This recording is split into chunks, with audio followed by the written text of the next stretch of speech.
주님께 경배하는 것이 마땅한 예배자의 자세임을 믿습니다. 여러분, 우리가 우리의 삶의 왕이 누구인가? 우리의 삶의 주인이 누구인가? 그 왕께서 말씀하십니다. 한번 따라할까요? 은혜를 받은 자여, 은혜를 받은 자여, 평안할지어다. 옆 사람에게 은혜를 받은 자여 평안할지어다. 한번 보시면서,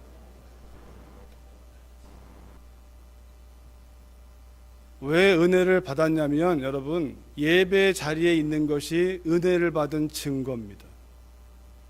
또 예배의 자리는 은혜로 나아가는 길 되기도 합니다.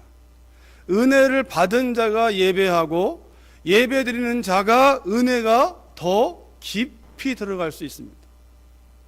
죄송하지만 이 가운데 은혜를 받지 못한 분은 예배 드릴 수 없습니다. 그 은혜가 무엇인지를 아는 자만이 예배의 깊이로 들어갈 수가 있습니다. 바라기는 이 예배를 통하여, 새해 첫날 첫 예배를 통하여 하나님의 은혜 속으로 첫 발을 딛는, 또 이미 은혜를 받은 분들은 그 얕은 물가에서 찰랑찰랑 거리지 말고 더 깊은 은혜의 강가로 들어가시는 첫 시간 되시기를 주의 이름으로 축원합니다.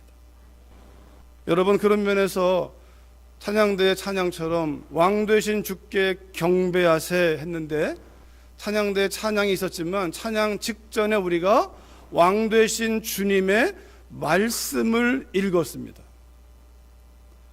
세상 나라 왕의 글도 어명이라고 하는데, 하늘 아버지, 온 땅과 천지의 주인 되시는 그 하나님 아버지의 말씀을 여러분 어떻게 읽으셨나요? 가볍게 읽으셨나요? 아니면 진지하게 금을 캐듯이 읽으셨나요? 우리가 읽었던 그 본문에 보면 이 5가지 단어가 등장합니다. 제가 지금 이 TV가 잘 안 돼가지고, 여러분은 보이시죠? 네. 저런 단어가 아까 읽은 본문에 나와요. 직접 나오는 단어도 있고, 그리고 그 단어를 설명하는 표현이 나오기도 합니다. 여러분, 그냥 대답하지 마시고 여러분의 마음을 살피세요. 저 5개의 단어 가운데 어떤 단어가 여러분의 마음을 사로잡는지.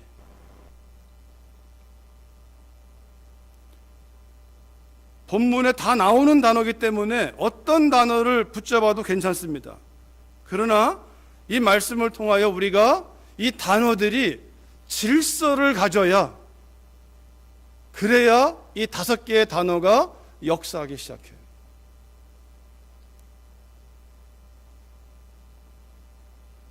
성경은 이렇게 순서를 잡아줍니다. 위기란 단어 보다 먼저 나오는 게 주권입니다. 주권. 이게 첫 단어입니다. 주권. 주권이라는 것은 누가 주인이냐라는 거예요. 누가 주인이냐. 두 번째는요, 위기입니다. 여러분, 주권이 먼저 고백이 돼야 위기는 위기가 아닌 거예요. 주권이 무엇인지를 모르면 모든 문제가 위기가 돼요. 위기도, 여러분 개인적으로 우리가 만나는 모든 위기도 주권을 알면 위기는 기회입니다. 혹자는 말하기를 위기란 단어를 위험 그리고 기회 합치면 위험한 기회. 우리 옛말에도 난세에 영웅이 난다고, 어렵다라는 것이 어떤 사람에게는 어려움 자체이지만 그러나 그 어려움을 딛고 일어나는 영웅들이 있습니다. 국가적 재난 속에 영웅이 있고, 사업도 위기를 만났을 때 모든 사람이 망하는 게 아니라 그 위기 속에서 빛나는 사람이 있습니다. 주권이라는 단어를 먼저 기억하셔야 돼요. 그러면 위기는 기회가 됩니다.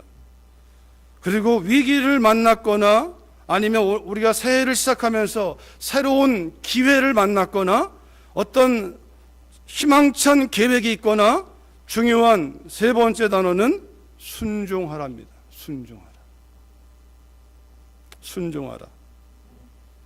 그리고 네 번째 단어는 거룩을 추구하라. 순종이라는 말과 거룩이라는 말은 같은 개념을 가지고 있긴 합니다. 그러나 순종하라는 우리가 반응해야 할 모습이라면 거룩하라는 것은 우리가 반응해야 할 그 무엇을 바라보는 것입니다. 그리고 마지막에 오는 단어가 형통하리라. 여러분 이 순서를 잡으셔야 돼요.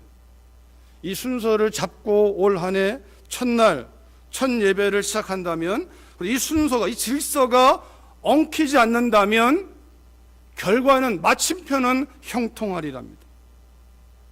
처음부터 형통하리라에 여러분 첫 자리에 그 마음을 두지 마세요. 거기에 마음을 두는 한 마귀가 여러분과 저의 마음을 빼앗아 가서 곤두박질 치게 합니다.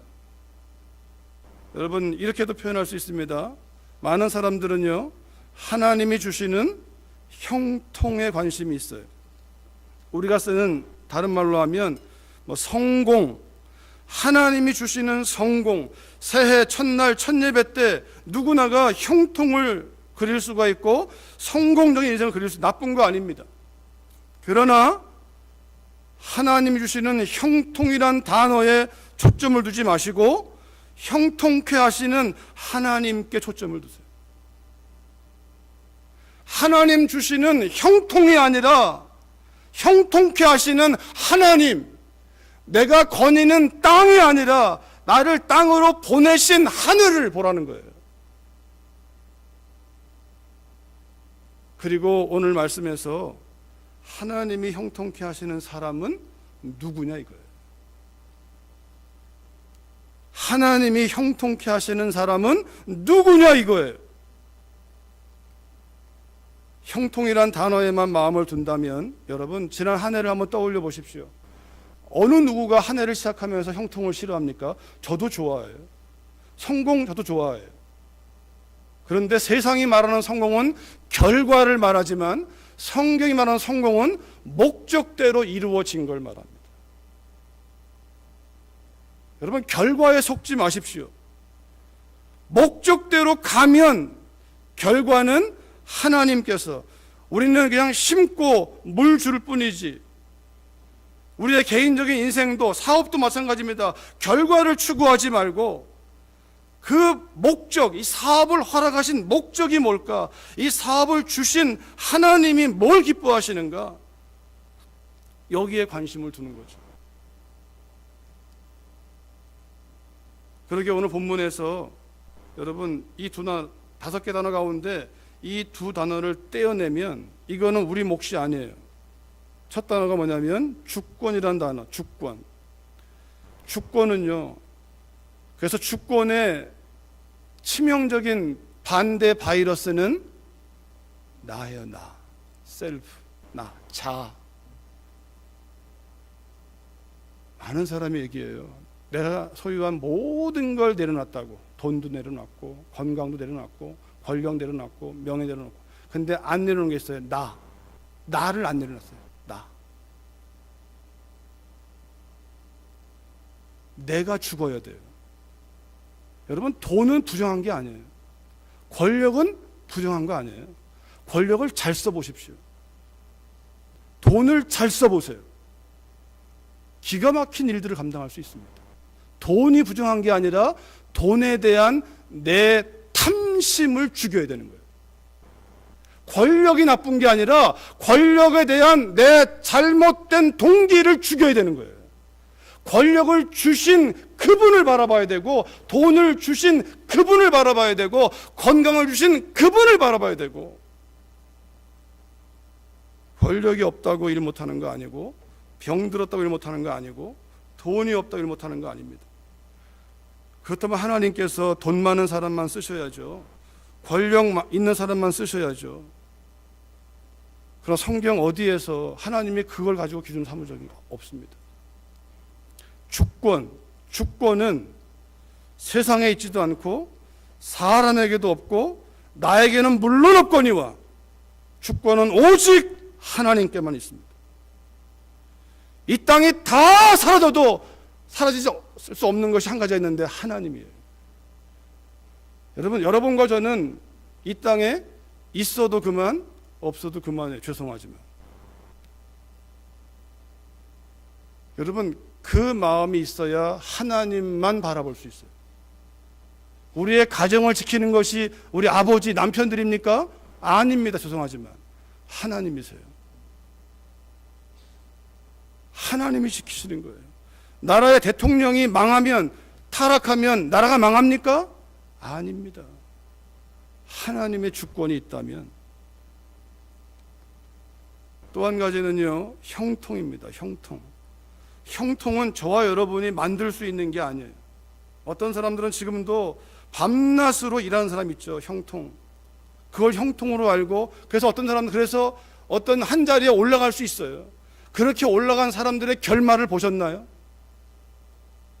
사람들은 그 자리에 올라가면 형통하다고 얘기하는데 그렇게 올라간 사람들의 형통의 결말을 보셨냐고요.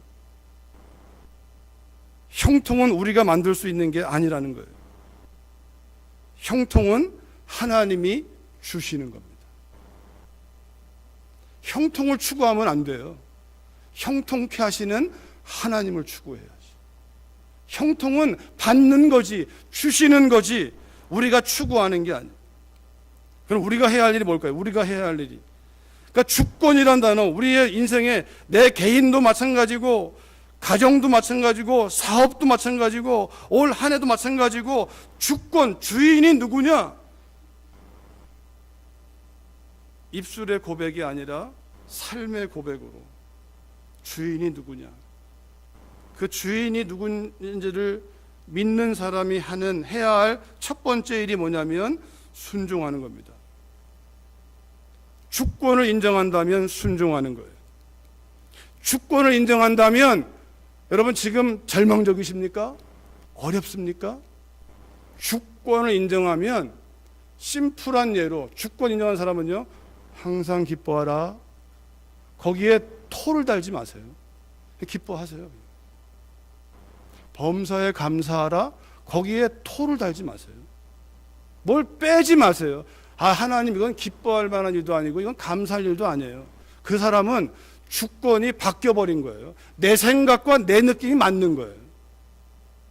어떻게 하나님의 주권을 인정하는 사람이 지금 사업이 망했다고, 지금 건강이 안 좋다고, 문제가 생겼다고 어떻게 하나님 말씀을 거스릴 수가 있습니까? 말씀을 거스르게 되면 사단이 역사하고 있잖아요. 아니, 사단의 역사는 하나님을 거스르는 통로로 하나님 말씀을 건드리는 거예요. 야, 그거는 다 하나님 꿍꿍이가 있는 거야. 하나님이 선하지 않은 거야. 하나님은 악하신 분이야. 너 속고 있는 거야. 범사에 감사하라고? 말이 되냐 그게? 여러분, 왜 그 소리에 속으면 안 돼요? 순종하라. 주권을 인정하는 사람이 해야 할 첫 번째 의무예요. 아니, 하나님의 약속이 이루어지는 놀라운 열쇠가 순종에 있습니다. 하나님은 제사를 원하는 것이 아닙니다. 하나님은 순종을 원하십니다. 순종하지 않는 제사는, 범사에 감사라는 말씀에 순종하지 않는 헌신은 하나님 보시기에는 아무것도 아닙니다. 내가 보기에는 의미가 있고 사람들 보기에는 의미가 있을 수 있어요. 그러나 하나님 보시기에는 아무것도 아닙니다. 저 모르십니까? 귀신도 내쫓고 선지자의 이름으로 이것도 행했고 이것도 행했고, I do not know. 네가 누군지 모르겠다. 우리가 뭔가를 행하는 것보다 중요한 건 그 행함이 하나님 말씀에 대한 순종이냐, 순종이 아니라면 자기 의가 되는 거예요. 교만하게 돼 있어요. 순종이라면 그분의 뜻이잖아요. 그분의 뜻대로 따라간 것은 내 자랑이 될 수가 없어요. 시작도 그분이 하셨고 과정도 그분이 하셨고 결과도 그분이 책임지는 거니까. 여호수아는 위기를 만났습니다. 그러나 그 위기는 모세가 죽었다는 겁니다. 여호와의 종, 대단한 사람이죠. 구약을 대표할 만한 대단한 사람이고, 아니 모세가 대단한 게 아니라 모세가 하나님의 위대하심을 드러내는 것이지 모세가 위대한 게 아니라, 그러나 모세를 하나님이 쓰셨습니다. 모세는 물에서 건진받은 사람으로, 그가 구원받은 자를 예표해요. 그가 구원하는 사람이 아니고 구원받은 자로 구원하시는 하나님의 복음을 증거한 거죠. 모세는 구원자가 아닙니다. 구원하시는 그분에게 구원받아서 또 다른 사람을 구원하라고 보냄받은 사람이지. 그러기에 히브리서는 모세와 예수님을 비교하되 모세는 그 집의 종이고 예수님은 그 집의 아들이다. 그런 면에서 여러분, 모세보다 여러분과 저는 더 위대한 사람들이에요. 왜? 그 아들이신 예수님이 여러분과 저의 형제거든요. 우리도 하나님의 아들이잖아요. 그분 안에서. 모세는 하나님의 아들이라 지금 맞죠? 친구라는 말은 있어도 모세가 죽었다는 사실이 여호수아에게는 위기죠. 그러나 그 위기를 하나님도 아셨어요. 모세를 거두신 분이 하나님이니까. 여호수아나 이스라엘 백성의 입장에서는 대단한 일이고 큰 일이지만 하나님 편에서는 아무것도 아닌 거예요. 걱정하지 마. 내가 있잖아. 모세와 함께했던 내가 있잖아. 모세가 위대하냐? 내가 위대하냐? 모세가 죽은 것만이 위기가 아닙니다. 여호수아와 그의 백성들은 이제 가나안 땅으로 들어가야 되거든요. 그러려면 요단강을 건너야 됩니다. 건넌다는 의미는, 그래도 강이 있으면 가나안 거민과 싸워도 뭐가 와도 피할 수나 있는데, 강을 건너버리면 그때는 바로 붙어버리잖아요. 도망갈 여지가 없는 거예요. 사실은 뒤로 갈 수 있는 길을 막아버리는 거예요. 여러분, 우리가 새해 첫날 첫 예배 때 요단강을 건너셔야 돼요. 플랜 B를 만들어 놓고 하나님을 믿는다고 예배하지만 여전히 인간적인 수를 가지고 있으면서 우리가 바라본다면 요단강을 건너지 않는 거예요. 결단하셔야 돼요. 내가 하나님만 바라보겠노라. 오직 하나님 말씀에만 귀를 기울이겠노라. 마치 종교개혁이 일어난 올해가 500주년을 의미하는데, 종교개혁이 중요한 게 아니라 그 개혁의 정신이 중요하죠. 진정한 개혁은 계속 일어나야 돼요. 개혁교회의 가장 확실한 전통은 계속 개혁되는 거예요. 무엇에 근거해서요? 하나님 말씀에 근거해서. 세상 문화가 아니고 다수결이 아니고 하나님 말씀이 말하는 진의가 드러나면 계속 개혁되어야 되는 거예요. 전통이 아니라, 전통이 말씀에 위배되면 다 깨져야 돼요. 말씀 위에 올 수 없어요. 그게 종교개혁의 시작이었습니다. 성경을 읽어보니까 로만 캐톨릭의 잘못된 엄청난 부조리들. 성경에 그런 말이 없는데 죽은 사람들이 이 면죄부를 사면, 돈 주고 사면 죽은 당신 부모가, 형제가, 아내가, 남편이 그 지옥에서 연옥으로, 연옥에서 천국으로, 이 기가 막힌 거짓말을 만들어내서 돈벌이 했던 그 시대의 그 참상들을, 성경을 보니까 그렇게도 해봤던 사람, 그래서 그 바티칸 성당의 계단을 무릎으로 겨도 올라가 버리고 고행하고 면죄부를 사면 될 줄 알았는데 끊이지 않는 갈증, 말씀 보니까 아니구나, 오직 의인은 믿음으로 말미암아 의롭게 되는구나. 오직 성경을 가둬보니까, 성경을 모르니까 잘못된 심리학적인 가르침에 빠져가지고 이거 사가면 부모님이 지옥에서 연옥으로, 연옥에서 천국으로 다 속아 넘어가는 거예요.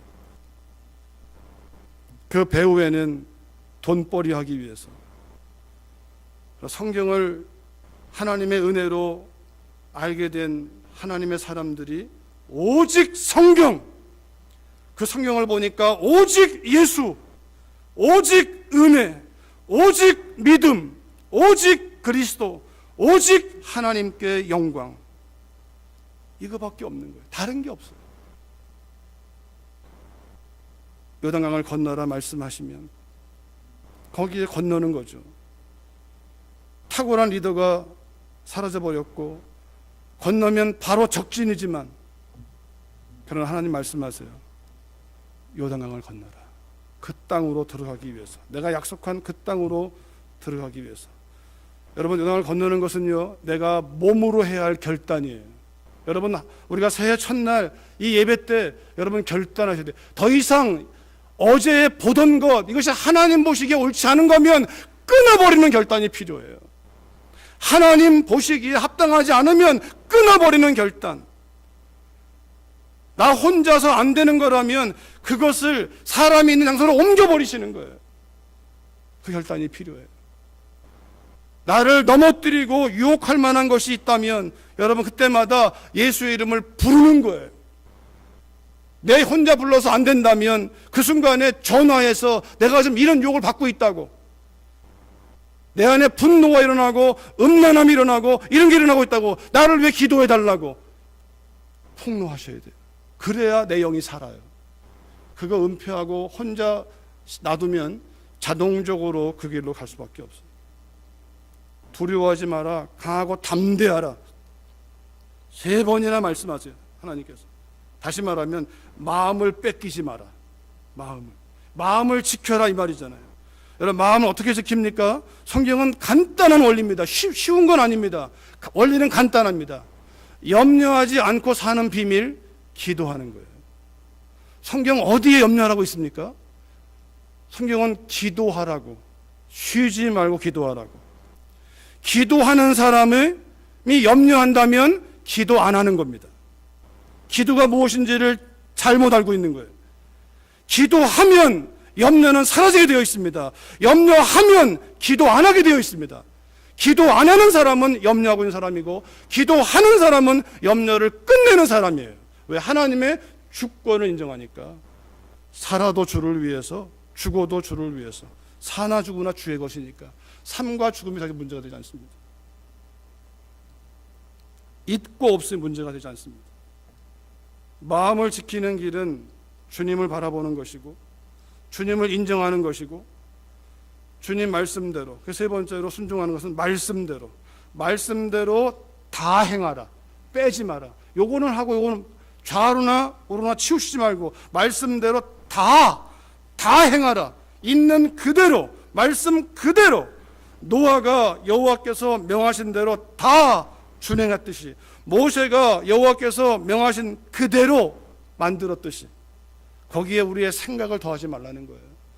세상의 문화를 더하지 말라는 거예요. 하나님 말씀하신 대로 산에 배를 만들려면 산에서 만드는 것이고, 밤새 수고해도 잡은 것이 없으나 깊은데 그물을 던지라면 던지면 되는 것이고, 거기에 우리의 생각을 더하거나 빼지 말고 말씀대로 다 행하라. 제가 순종이라는 말과 순종하라는 말과, 순종은 명사가 아닌 동사입니다. 순종하는 것이지 순종을 말하는 것이 아니라, 순종하라는 말의 다른 말은 거룩을 추구하라는 말인데, 순종해야 할 그의 말씀이 여호수아의 입에, 내 입에 있게 하고, 내 입에 계속 읽어라. 묵상이라는 단어도 읊조리는 거예요. 태초에 말씀이, 태초에 하나님이 천지를 창조하시니라, 태초에 말씀이, 이렇게 계속 말씀을 계속 되뇌이면서 읽고, 이거를 우리가 웅얼웅얼 거리는 것을 성경은 묵상이라고 얘기합니다. 거룩은 입에 있고, 입에 있으니까, 입에서 하니까 계속 되뇌이니까 몸이 가야 할 곳, 가지 말 곳, 해야 할 것, 하지 말 것을 몸이 결단하는 거예요. 성경은 여기서 지금 하라는데 몸은 안 하고 있다면, 성경은 하지 말라고 입에서 말하고 있는데 몸은 하고 있다면, 이거 잘못된 거죠. 그게 바로 우리의 마음과 몸이 따로 노는 거죠.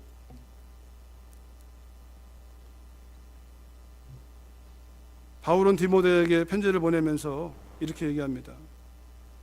너희의 거룩함은 하나님의 말씀과 기도로 이루어진다.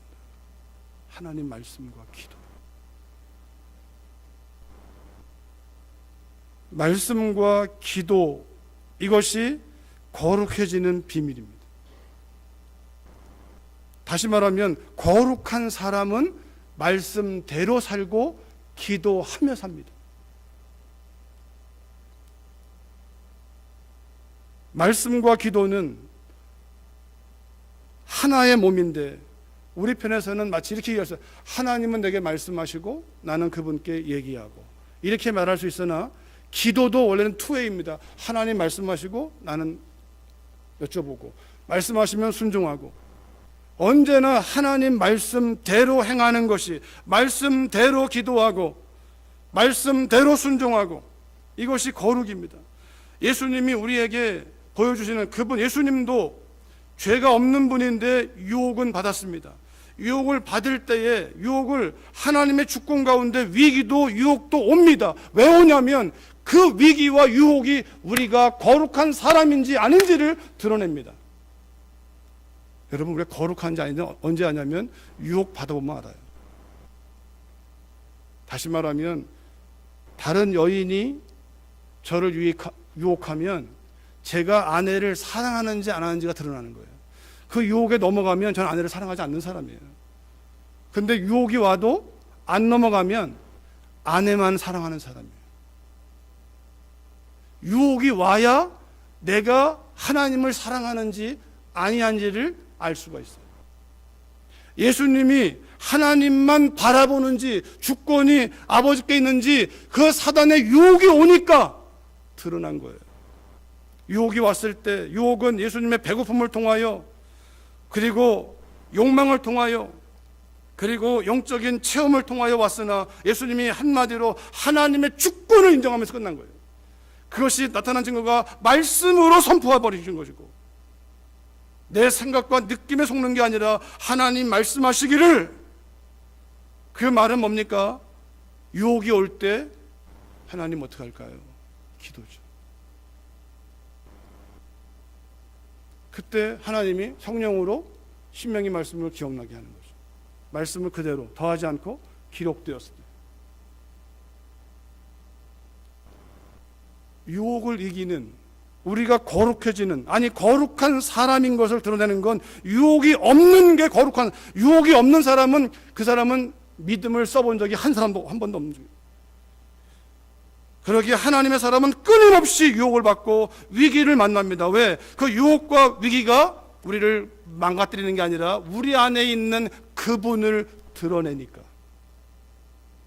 여러분과 제가 넘어지는 이유는 우리 안에 계시는 그분을 넘기는 게, 그분을 드러내지 않고 내 생각, 내 느낌에 속아버리니까 우리는 타락하게 되고 또 넘어지고 또 넘어지고 또 넘어지고. 여러분, 성경이 요한복음 5장 39절에 보면요, 너희가 성경에서 영생을 얻는 줄로 생각하고 성경을 상고하는데 이 성경이 말하는 그게 바로 나다.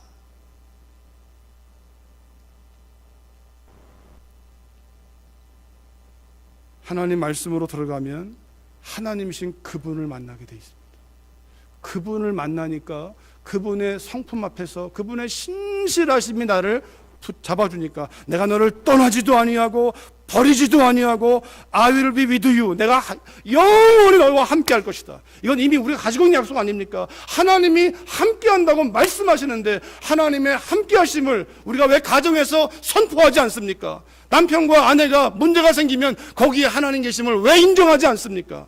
왜 내 생각대로 느낌대로 그냥 해버리십니까? 거기에 함께 하신 하나님은 어디 가신 겁니까? 사업하다가 유혹이 오면 하나님 어디 계십니까? 거기 계시는 거 아닙니까? 그러면 그분을 선포해야지. 요거만 눈만 딱 감으면 내가 1억 1000원 벌 수 있는데 망하는 길입니다. 형통한 길이 아닙니다. 그분을 드러낼 때 우리의 생각을 뛰어넘어 형통이 오는 것입니다. 디모데후서 2장은요 이렇게 말합니다. 어떻게 큰 집에는 금그릇, 은그릇, 나무그릇, 질그릇, 요즘에 말하는 금수저, 은수저, 흙수저죠. 성경도 얘기합니다. 세상은 다 금, 은, 나무, 질, 재질을 따진다. 어디 출신인지, 어느 학교 나왔는지, 많이 배웠는지. 그런데 나는 재질을 따지지 않는다. 누구든지 이런 것에서 자기를 깨끗하게 하면, 나는 깨끗한 그릇이면 족하다. 질그릇도 오케이, 나무 그릇도 오케이, 은그릇도 오케이, 금그릇. 나는 재질이 금이어서 쓰는 게 아니라 깨끗하면 쓴다. 그리고 속지 마세요. 세상적으로 우리가 많이 배워야, 돈이 있어야, 권력이 있어야 하나님 쓰시는 게 아니라 깨끗한 사람, 하나님의 주권을 인정하는 사람, 하나님 앞에 옳은 길을 걸어가는 사람, 그 사람이면 귀히 쓰는 그릇이 되어 거룩하고 주인 쓰심에 합당하며 모든 선한 일에 준비함이 되리라. 하나님이 깨끗하게 하면 깨끗한 그릇을 하나님이 쓰시겠다고, 형통케 하시겠다고, 그게 바로 말씀대로 순종하는 거예요. 여러분, 결론적입니다. 우리 같이 한번 읽어볼까요? 변화라는 단어 같이 읽어볼까요? 시작. 변화는 걸어가는 속도를 바꾸는 것이 아니라 가고 있는 방향을 바꾸는 것입니다. 방향이 틀렸다면 속도는 더 위험하기 때문입니다. 이걸 신앙적 단어 하나면 회개하라. 더 열심을 내기 전에 회개 먼저 해라. 열심을 내는 것이 필요하나, 속도가 빠른 것이 필요하나, 그러나 새해 첫날 우리가 시작하면서 이젠 더 열심히 살아봐야지, 아침부터 밤늦게까지 더 뜨겁게 살아봐야지, 필요해요. 더 열심히 공부해봐야지, 필요해요. 근데 왜 공부하는지, 왜 공부해야 되는지, 방향이 더 중요해요. 만약에 방향이 틀렸다면 속도는 망하는 지름길이에요. 우리의 방향이 땅에 있다면 속도가 빠를수록 무덤으로 빨리 들어가는 거예요. 우리의 방향이 하늘에 있다면 속도가 느려도 거기로 가는 거예요.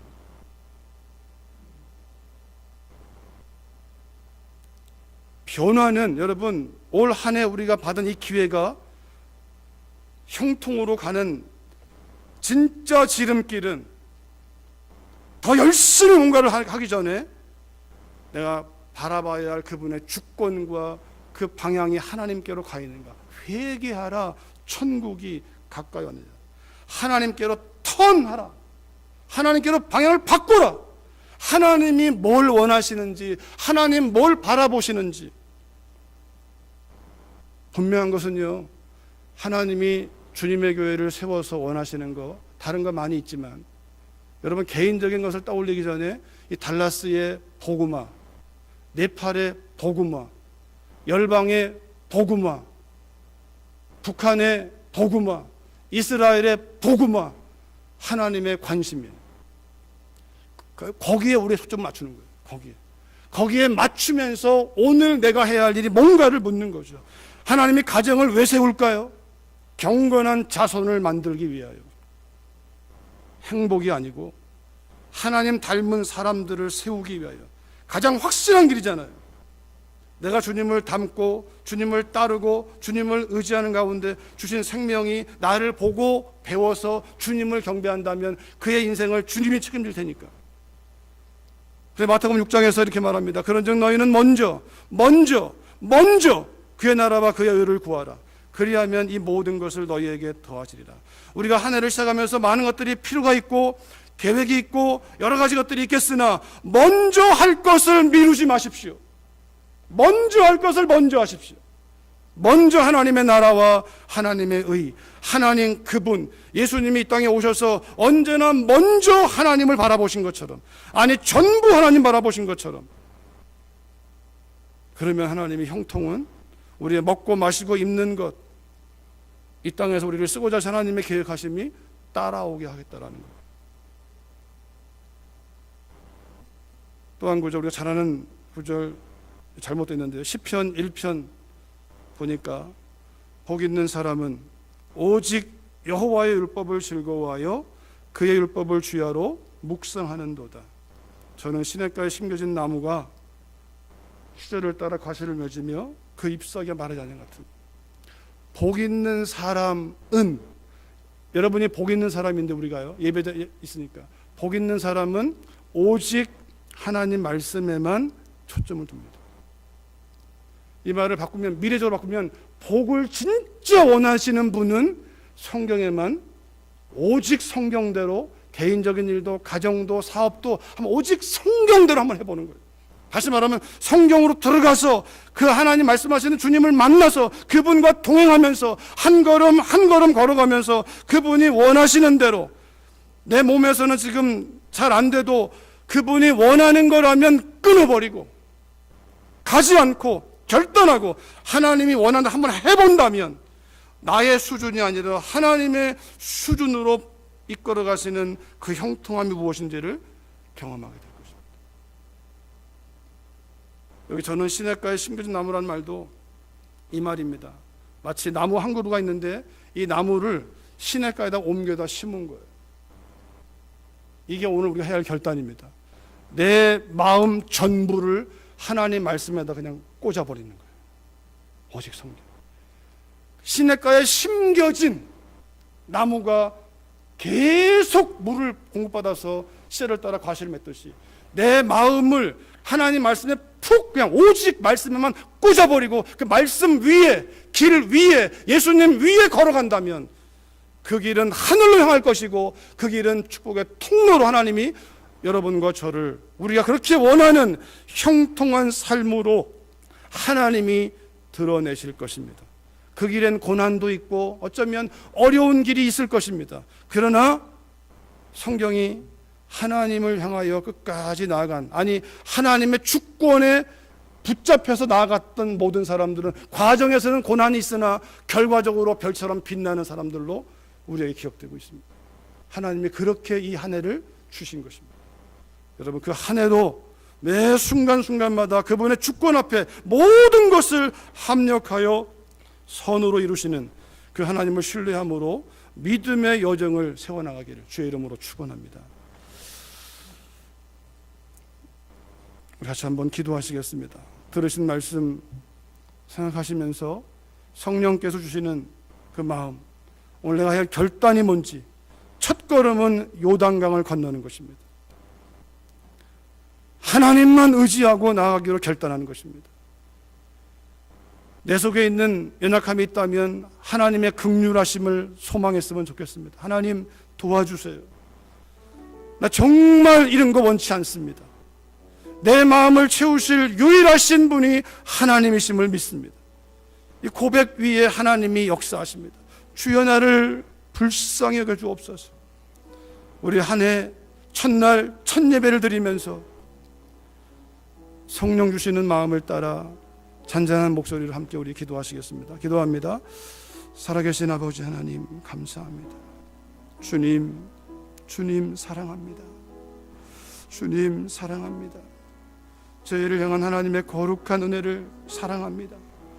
형통하기를 원하시는 아버지의 마음을 사랑합니다. 아버지여, 약속하신 그 놀라운 축복이 우리의 삶 속에 이루어지기를 원하시는 아버지의 마음을 봅니다. 하나님 바라보라고 말씀하시는 그 은혜를 봅니다. 내가 너와 함께 할 것이고 내가 버리지 않을 것이고 내가 영원히 이끌 것이라고 말씀하시는 하나님을 봅니다. 이 진리를 믿고 오늘도 다시 일어나게 도와주시고 주의 진리 위에서 믿음을 세워나갈 수 있도록 성령 하나님 도와주시옵소서. 우리의 미래가 하나님 손에 있음을 기억하고 나아가는 각 심령 되기를 원하여 아버지 하나님 그렇습니다. 하나님이 하실 것을 믿습니다. 우리의 개인도 가정도 사업도 하나님이 세우실 일들을 기대하고 나아갑니다. 하나님 아버지 그 은혜 아래서 우리가 믿음의 시선을 놓치지 않게 하시옵소서. 주님 바라보며 주님께 여쭤보며 주의 음성 따라 순종할 수 있도록 하나님 도와주시기를 원합니다. 오 주님 그렇게 나아가도록 도와주시옵소서. 오 주님 감사합니다. 살아계신 아버지, 새해 첫날 첫 예배를 드리는 우리 각 사람이 이 말씀 위에 굳게 서서 하나님의 자랑이 되게 하시고 하나님의 기쁨이 되게 하시고 하나님의 멸관이 되어 마치 하나님께서 내 종 욥을 유의하여 보았느냐 이렇게 말씀하실 수 있는 믿음의 사람으로 우리가 서기를 원하며 서로 우리 피차 격려하고 세우는 그 믿음으로 다 승리할 수 있도록 성령 하나님 이끌어 주시옵소서. 예수님의 이름으로 기도했습니다. 아멘.